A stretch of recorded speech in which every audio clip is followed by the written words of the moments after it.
ఓం శ్రీ గురుభ్యో నమః. హరి ఓం.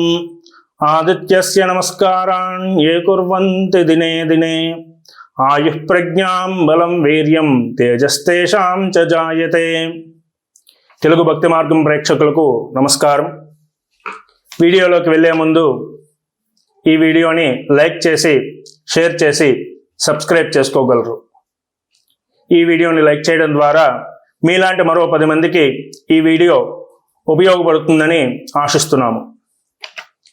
ఈరోజు తేదీ 28/7/2024, వారం ఆదివారం, తిథి అష్టమి తత్కాల నవమి, నక్షత్రం అశ్విని నక్షత్రం తత్కాల భరణి నక్షత్రం, రావుకాలం సాయంత్రం 4:30 నుండి 6 గంటల వరకు, యమగండం మధ్యాహ్నం 12 గంటల నుండి 1:30 వరకు, దుర్ముహూర్తము సాయంత్రం 4:30 నుండి 5:15 వరకు, అలాగే శుభ సమయం ఉదయం 7:40 నుండి 8:20 వరకు.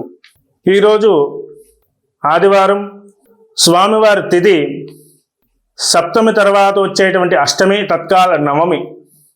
ఈరోజు యథాశక్తి లేదా మీ వీలును బట్టి 11 సార్లు కానీ, 27 సార్లు కానీ, 54 సార్లు కానీ, 108 సార్లు కానీ గాయత్రీ జపం చేయడం ద్వారా మీలో ఉండేటువంటి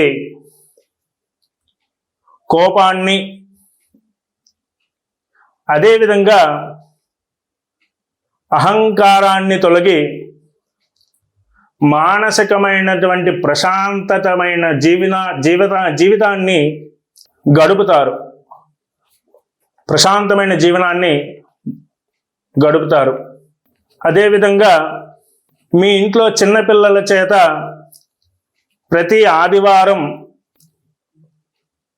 సూర్య నమస్కారాలు అలవాటు చేయడం ద్వారా సంపూర్ణమైనటువంటి ఆరోగ్యాన్ని పొందగలుగుతారు. ఈరోజు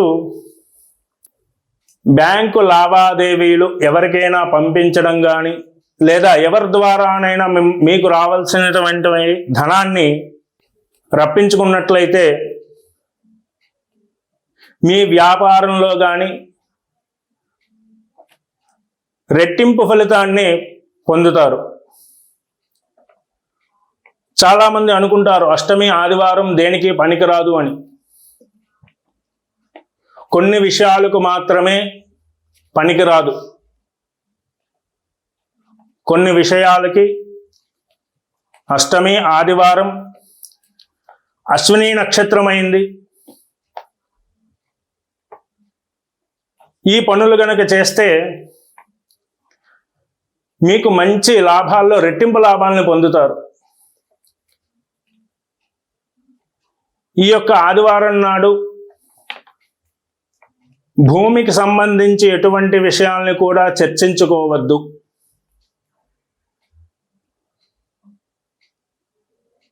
ఈరోజు సాయంత్రం 4:30 నుండి 6 గంటల మధ్యలో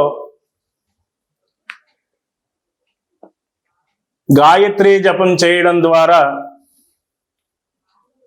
మీరు అనుకున్నటువంటి కార్యాలని సకాలంలో జరిపిస్తూ రెట్టింపు ఫలితాన్ని పొందుతారు. స్వస్తి.